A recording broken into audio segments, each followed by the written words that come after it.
sahabat dan kerabat di mana saja Anda berada. Salam damai, salam sehat dalam kasih Tuhan Yesus. Saya Lina Puspitaningsih, jumpa lagi dengan Anda di ruang yang sama. Kata dan nada, mengurai makna, melukis rasa. Sahabat, di ujung dari kehidupan dan pelayanan Yesus sebagai anak manusia di bumi ini, Ia memberikan pesan-pesan terakhir kepada murid-muridnya. Lalu dalam tubuh kemuliaannya, Ia terangkat ke sorga di depan mata mereka. Nah, kisah inilah yang akan kita simak untuk perenungan kita hari ini. Oke, sekarang kita persilakan Pendeta Freddy Makitan untuk mengurai makna dan melukis rasa lewat judul narasi berikut ini. Ketika Yesus terangkat ke surga.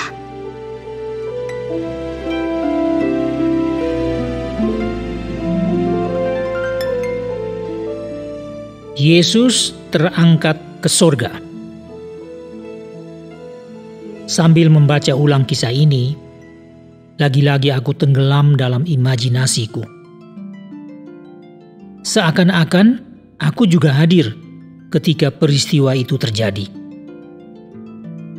Aku merasa sebagai sosok asing yang tak dikenal dan tak dipedulikan siapapun di bumi Israel di kala itu.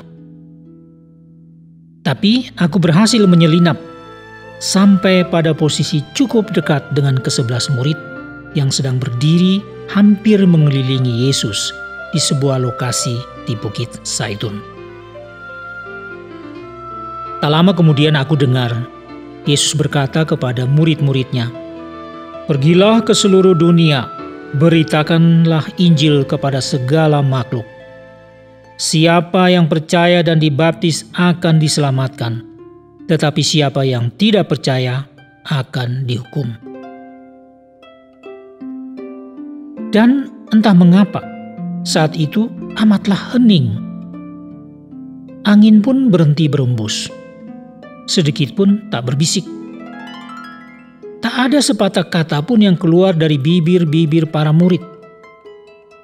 Seluruh pasang mata terbelalak dan terarah hanya kepada sosok Kristus yang diakui sebagai Tuhan dan Allah. Dan ketika itu pula, Yesus mulai mengangkat kedua tangannya.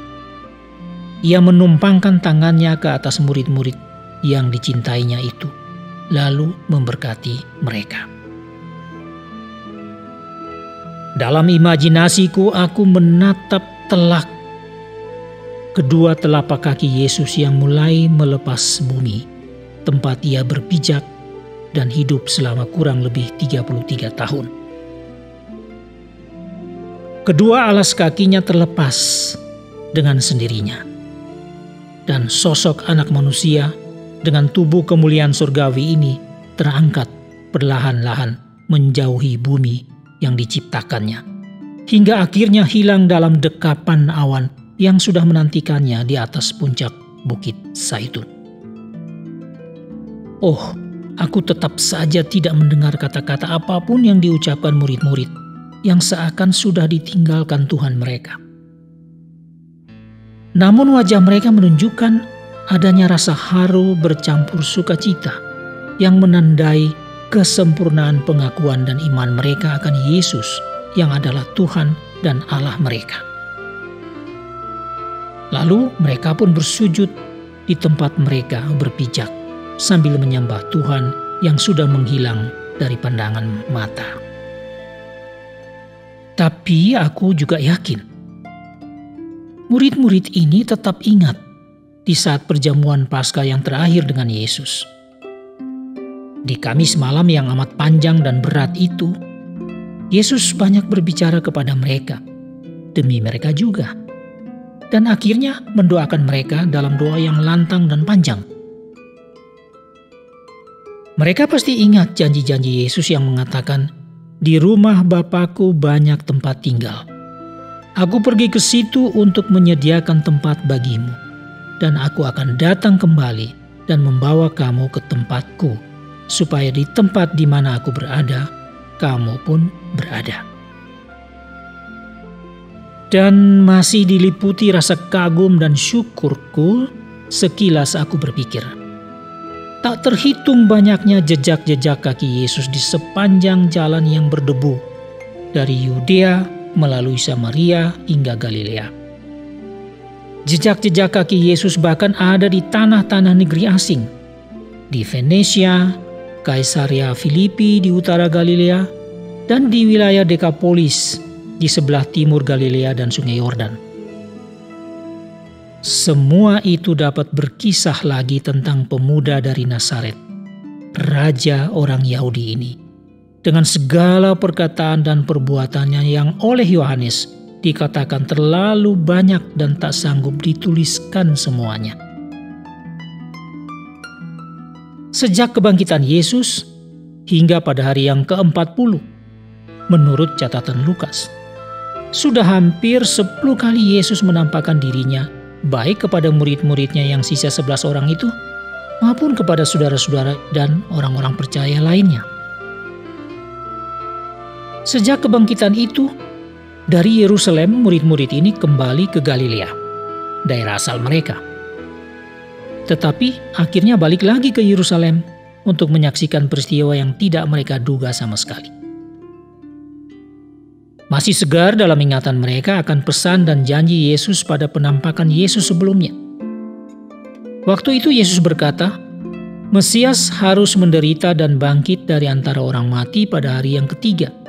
Dan lagi, dalam namanya berita tentang pertobatan dan pengampunan dosa harus disampaikan kepada segala bangsa, mulai dari Yerusalem. Dan aku akan mengirim kepadamu apa yang dijanjikan Bapakku, tetapi kamu harus tinggal di dalam kota ini sampai kamu diperlengkapi dengan kekuasaan dari tempat tinggi. Lukas 24 ayat 46-49. Tidak mustahil pula kalau masih terngiang-ngiang di kepala murid-murid akan kata-kata Yesus beberapa waktu yang lalu dalam suatu penampakan yang lain di sebuah bukit di Galilea. Saat itu bersama sejumlah pengikut Yesus yang hadir di situ, Yesus berkata kepada mereka, "Kepadaku telah diberikan segala kuasa di sorga dan di bumi.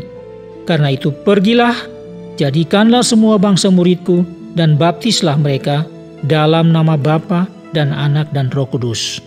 Dan ajarlah mereka melakukan segala sesuatu yang telah kuperintahkan kepadamu. Dan ketahuilah, aku menyertai kamu senantiasa sampai kepada akhir zaman." Matius pasal 28 ayat 18-20. Dan kini tibalah saatnya bagi murid-murid untuk mulai bersiap diri. Tak ada gunanya berlama-lama di Bukit Zaitun dan merenung saja sambil menantikan kedatangan kembali Yesus dalam cara yang sama pada waktu yang tak pernah bisa diketahui. Maka di sisa hari hidup mereka, murid-murid ini harus melakukan kehendak Tuhan untuk memberitakan pertobatan dan pengampunan dosa kepada segala bangsa, untuk menjadi saksi Yesus di mana saja dan kapan saja. Dan dengan jaminan penyertaan Yesus, mereka harus segera bekerja, menjadikan semua bangsa murid Yesus, serta mengajarkan semua orang percaya melakukan kehendak Yesus. Maka aku pun akhirnya tertunduk dan merenung lebih dalam lagi. Aku sudah belajar tentang Dia, juga mengasihinya, Yesus. Lalu, apa yang sudah dan akan kubuat, yang merupakan bagianku dalam waktuku, yang kiranya dapat membuat orang lain mengenal dan menerima Yesus sebagai Tuhan dan Juru Selamat? Aku harus jujur menjawab pertanyaan ini di hadapan Yesus sendiri.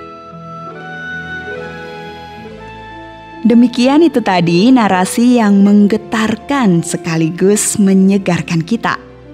Agaknya alinea terakhir dari narasi tadi merupakan pertanyaan penting pula untuk Anda dan saya.